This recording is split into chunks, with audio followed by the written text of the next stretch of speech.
Olá pessoal, estou aqui com vocês para mais uma das nossas aulas e hoje nós vamos falar sobre a reflexão da luz. Reflexão da luz é quando então a luz está tentando passar de um meio A para um meio B e ao chegar na superfície que separa esses dois meios, em vez de passar para o meio B, ela retorna a se propagar no meio de origem que era o meio A. Então veja bem, ela está tentando passar do meio A para o meio B, na superfície de separação ela bate e volta e se propaga novamente no meio de origem. Então, isso é reflexão. Vamos observar aí, então, as leis que regem a reflexão da luz. Nós temos aí um raio incidente, né? Esse raio eu vou chamar de I, está se dirigindo aí para um segundo meio, e temos aí uma superfície que separa o primeiro do segundo meio. Ao chegar na superfície, esse raio então vai retornar ao meio de origem, ele vai voltar para o meio A. Esse raio que volta nós chamamos de raio refletido, vou representar pela letra R. Na superfície em que está ocorrendo a reflexão, nós vamos traçar uma linha, uma reta chamada reta normal, perpendicular então a esta superfície. E percebam então que o raio incidente forma com essa reta normal o que nós chamamos de ângulo de incidência. E essa reta normal também forma com o raio refletido aquilo que nós chamamos de ângulo de reflexão. Então nós temos aí dois ângulos, dois raios e uma reta normal. Raio incidente, raio refletido. Ângulo de incidência, ângulo de reflexão e a reta normal.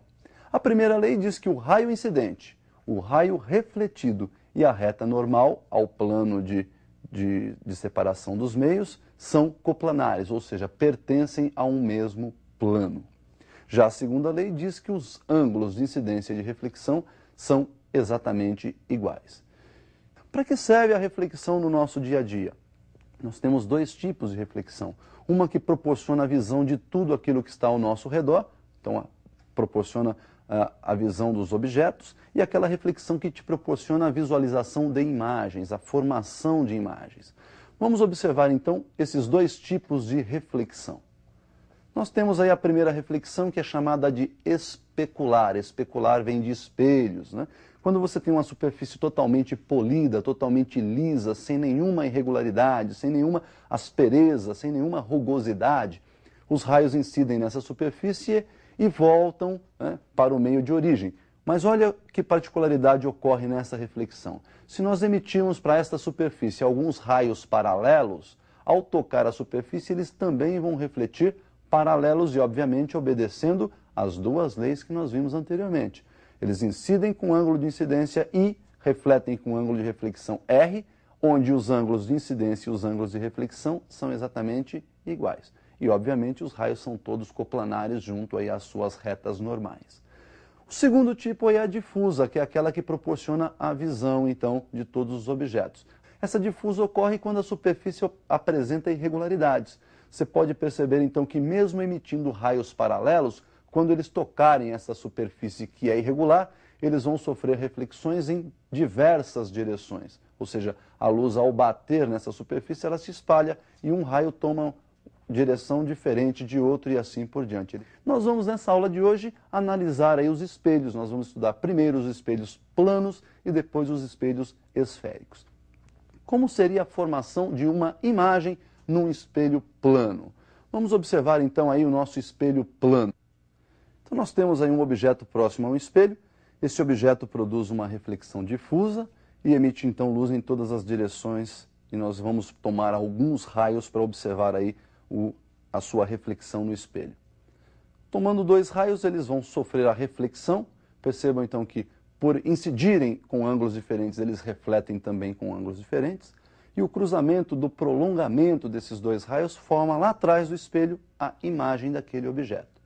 Então, para um espelho plano, nós temos a formação de uma única imagem que está atrás do espelho, à mesma distância do espelho que se encontra o nosso objeto. Portanto, se o objeto se encontra a uma distância x do espelho, a sua imagem está sendo produzida atrás do espelho a uma mesma distância x desse espelho. Observe, então, que o nosso objeto, por estar na frente do espelho, é considerado um objeto real, e esta imagem, por estar atrás do espelho, ela é considerada, então, uma imagem virtual. Ela é formada pela projeção ou pelas projeções dos raios refletidos. Então, o que nós vimos aí foi a formação de uma imagem no espelho plano. Nós podemos fazer algumas observações com relação a esse espelho. Por exemplo, nós podemos transladar o espelho mantendo fixo o objeto. Podemos transladar o espelho mantendo esse objeto em movimento. Vamos observar um caso em que o espelho está se transladando e o nosso objeto está fixo numa única posição. Bom, então nós temos aí um objeto situado a uma certa distância y de um espelho plano. Obviamente, então, você está observando que a imagem desse objeto está à mesma distância y, porém atrás do espelho. E nós vamos transladar esse espelho de uma certa distância x. Então, eu vou chegar esse espelho para a direita, distância que ele se desloca é x.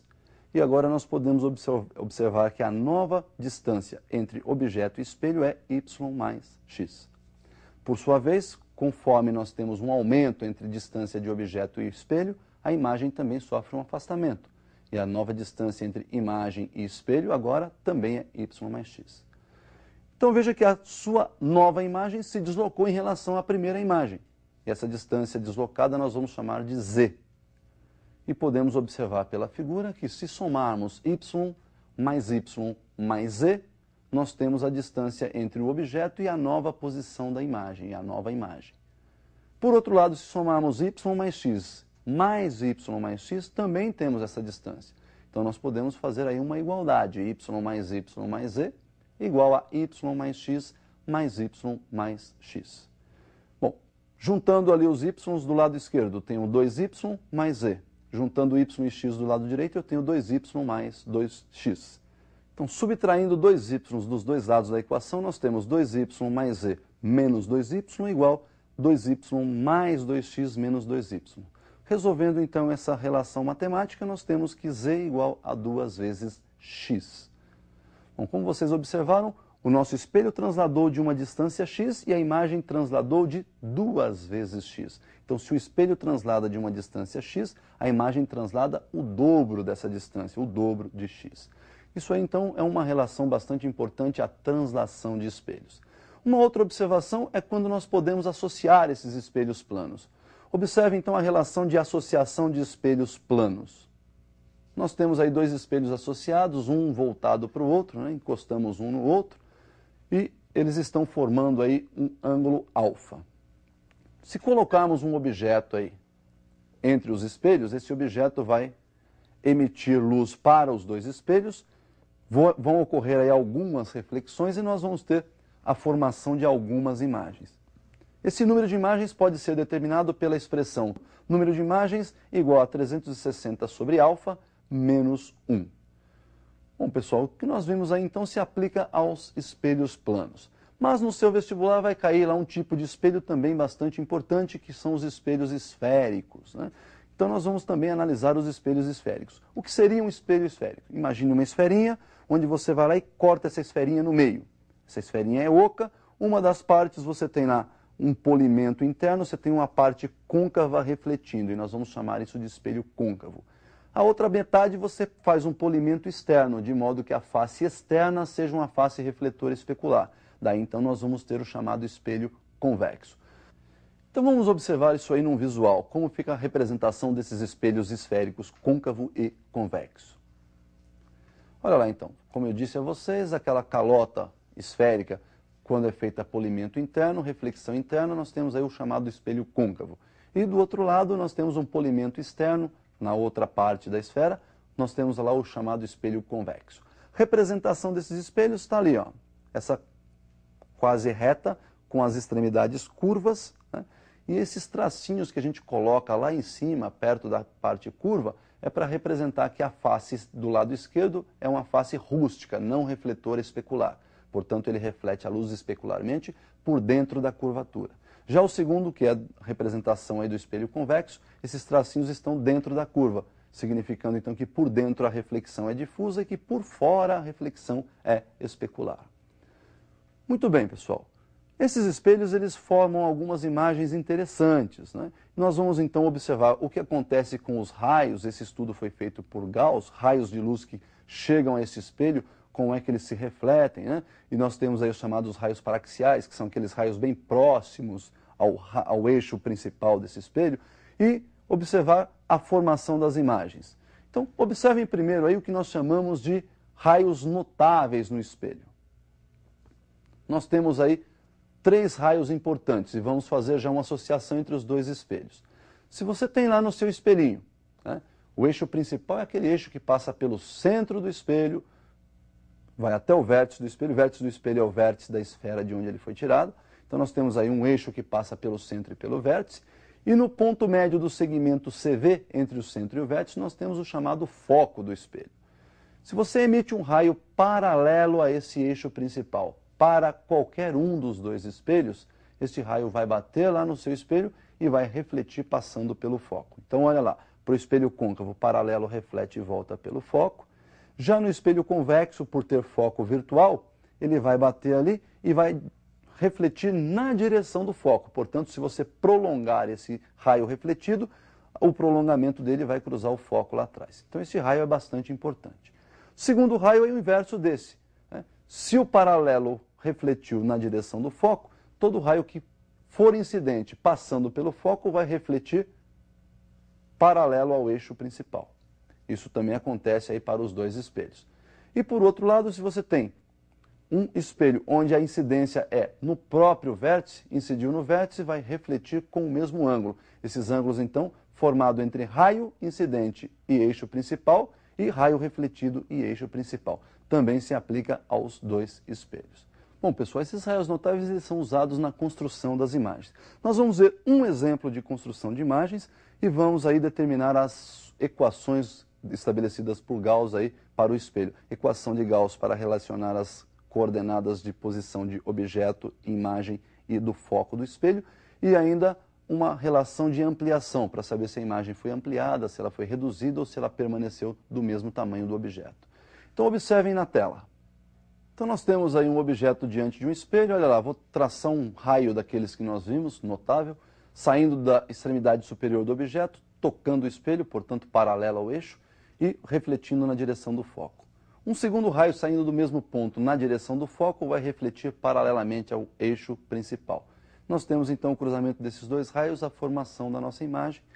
E observem que essa imagem então está diante do espelho, na frente do espelho. Portanto, trata-se de uma imagem real. O objeto então, observe, está apontando para cima, a imagem está apontando para baixo. Portanto, em relação ao objeto, ela ficou invertida, né? E o tamanho da imagem, podem observar aí, agora é menor que o tamanho do objeto, portanto nós temos aí uma imagem reduzida.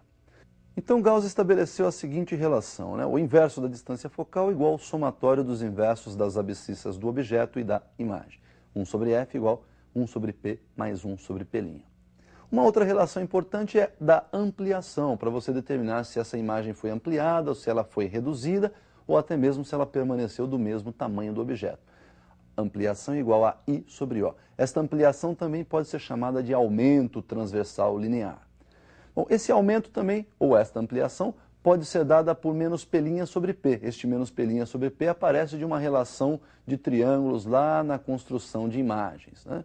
E se você fizer um arranjo matemático nesta equação de Gauss e comparar com essa equação que nós acabamos de perceber aí, menos P' sobre P para o aumento, nós podemos chegar numa outra opção, que é o aumento igual à relação entre a distância focal, f, sobre a diferença entre a distância focal e a abscissa do objeto, f menos p. Por hoje, então, é só. Bons estudos e até